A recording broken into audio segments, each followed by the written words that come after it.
evening, ladies and gentlemen, and welcome to your news edition. These are the headlines. Following the instructions of the President of the Republic, Abdelmajid Tebboune, Prime Minister Sifer Riyab chaired an interministerial meeting during which a multi-sectoral commission was created to monitor the supply of the national market with food products and the stability of prices during the month of Ramadan.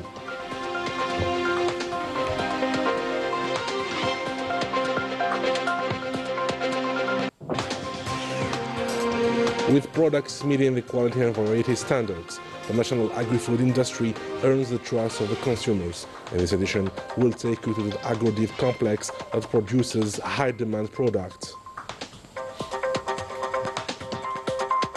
The Moroccan occupation authorities prevented the delegation from the Canary Islands to enter the occupied city of Laayoune and denounced the violations against the Sahrawi people.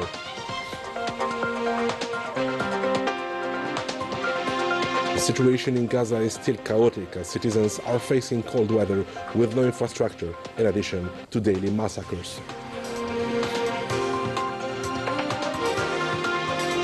A festive atmosphere prevailed among the national community in France on the occasion of the Amazigh New Year, Yennayer 2976.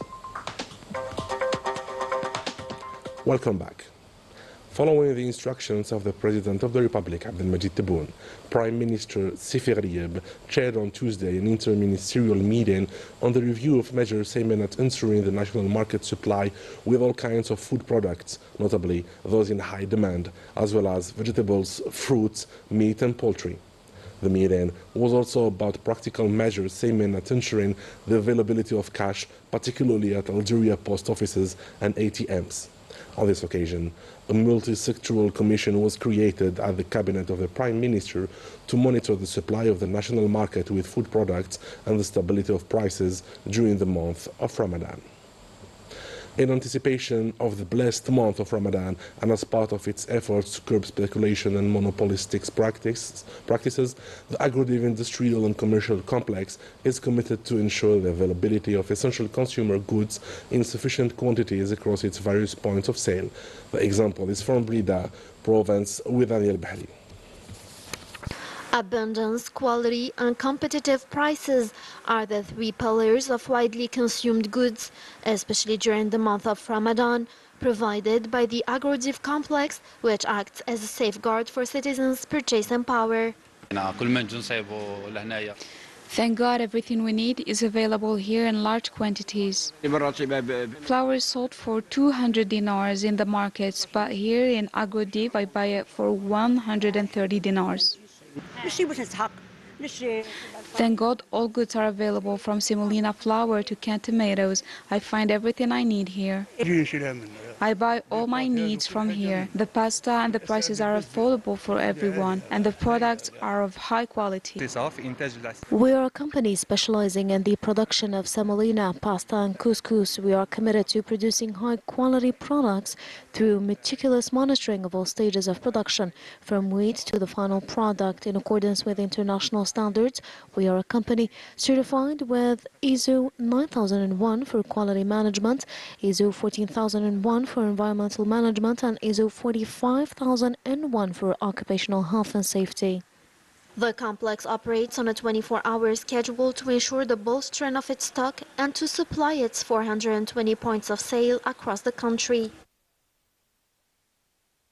Now Agrodiv has established a strategic reserve for this blessed month, particularly of widely consumed goods produced entirely by its production units distributed through the country. The production capacity is 1,500 quintals of semolina and 865 quintals of pasta per day. This will be available throughout Ramadan, and we carried out maintenance before the blessed month to prevent any interruptions. Consumer rationality in the face of the massive quantities supplied by the complex remains essential for stabilizing the market and curbing monopolistic practices by breaking the grip of speculation and combating shortages. The International Trade Fair for Exported Products in Oran highlighted the development of national industry, the quality of local production, and Algeria's growing presence in global markets. Basma Far with the details. These are examples of Algerian institutions that have succeeded in transforming local production into added value for export markets by focusing on quality, innovation, and the promotion of non-hydrocarbon exports.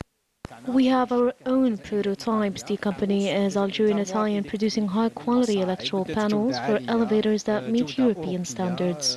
تروح يعني بتقنية عالية. كان المعرض روجوا فيه صناعة The exhibition featured the craftsmanship of a traditional Boussaadi knife and other types, as this cultural heritage attracted strong interest from foreign visitors. The exhibition saw a fairly successful international participation, and I concluded agreements with several African countries, including Ethiopia, Mali, and Niger, thank God. Recently, there was an event in Milan, Italy, organized by the National Driven Agency of the National Company for Microcredit Management. With 30 beneficiaries, the event gave them the opportunity to promote their products. NASDAQ continues to collaborate with other authorities to help them organize their product and streamline procedures for trips to other countries, God willing. In a move to strengthen the presence of Algerian industry on the international map, the first export operation of 2026 was launched, sending iron products from Tosyali Algeria factory to 4 countries. Today's operation allowed us to export 22,000 tons of rolled steel waste to Poland, Lithuania, Tunisia, and Italy, with a total value of $13.5 million. With such successful investment, Algeria has now become one of the leading countries in the production of iron and steel. From the exhibition of Algerian exported products to the launch of a new shipment from Tosyali factory, Algeria, the process clearly demonstrates the practical steps reflecting the development of national industry and its ability to access foreign markets with confidence. Justice now to outcome the regional and global challenges that Algeria faces, and in order to expand the understanding of the strategic and geopolitical consequences, the Constitutional Court held the second monthly conference on the future of Algeria. The event was marked by extensive debates that contributed to the reinforcement of the academic dialogue. It was held in the presence of the President of the Constitutional Court and several of its members, as well as students of the National School of Administration and the Higher School of Political Science. In partnership with the National Office of Copyright and Related Rights, the Minister of Communications, Zohair Bouamama, supervised the work of a study day held under the theme The Respect of Copyright in the Audiovisual Sector. A day marked by several animated presentations made by teachers and specialists on the legal and institutional aspect of copyright in the audiovisual sector. According to numerous international reports, drug trafficking in Morocco continues at a significant level. Authors consider that this phenomenon has transcended the realm of criminal cases to become a deeply entrenched and internationally concerning parallel economy. Details with Daniel Bahri. Drug trafficking is widely known, but it's something that the Makhzen has long tried to hide. The problem is so widespread that it has become a real drug-based economy. Behind the image of a modern and open Morocco, there is a system that has made money in secret, supported by a trade that now crosses borders and continents.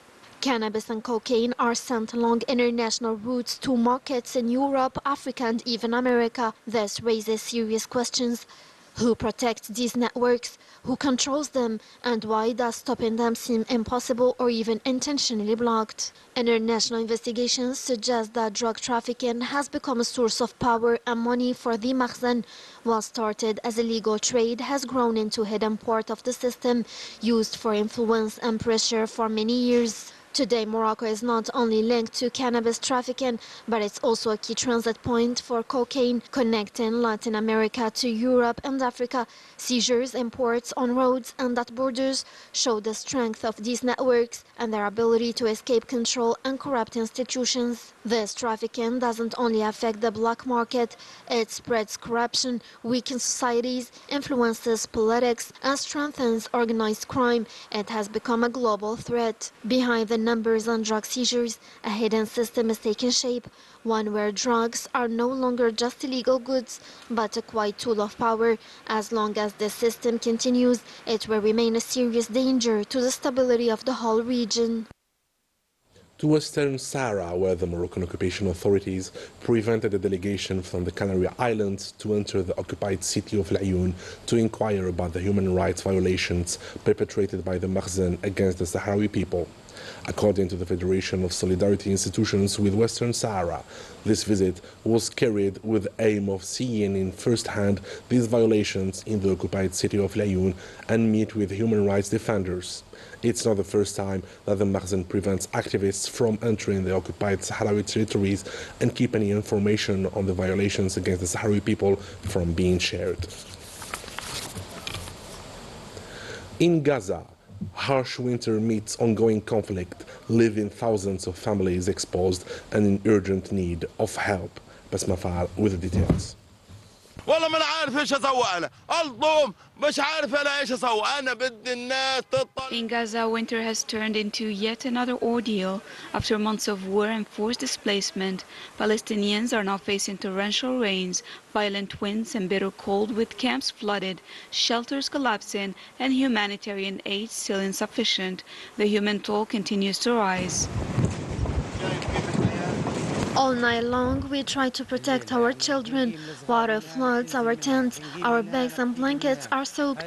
We don't sleep, and in the morning we go out looking for food.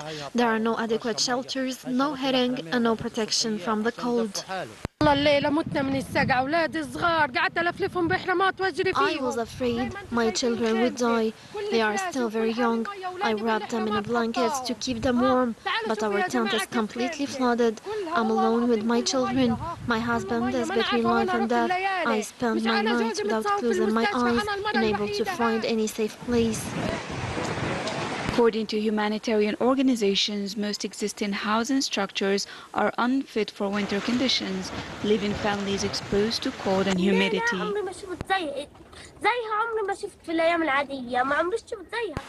In just one night, everything was destroyed. We have nothing left. A few belongings we still had are now completely submerged.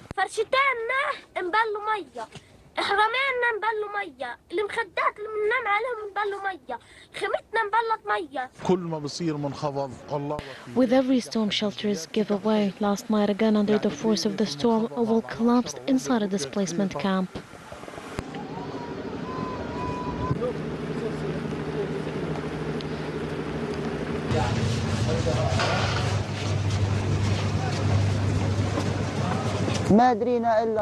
Because of strong winds, a 6-meter wall collapsed in 2 tons. It killed 3 members of the same family, including a 73-year-old man. With shelters collapsing and aid still insufficient, civilians are paying the price of a crisis that shows no sign of relief. On the occasion of the Amazigh New Year in year 2976, the Consulate of Algeria in Montpellier celebrated this tradition of the Algerian identity and cultural heritage in Saint-Martin-de-Valgalbe in the Department of Gard. This celebration was held in video conference with the presence of the State Secretary at the Ministry of Foreign Affairs in charge of national community abroad, Sofiane Cheib. An event that reflects the will of the Algerian authorities to reinforce the relations with diaspora. The State Secretary reminded the importance of Yennayer in the Algerian identity, highlighting the government's efforts in promoting the Amazigh language. And with this, we come to the end of our edition. Ladies and gentlemen, thank you for being with us. Have a good night.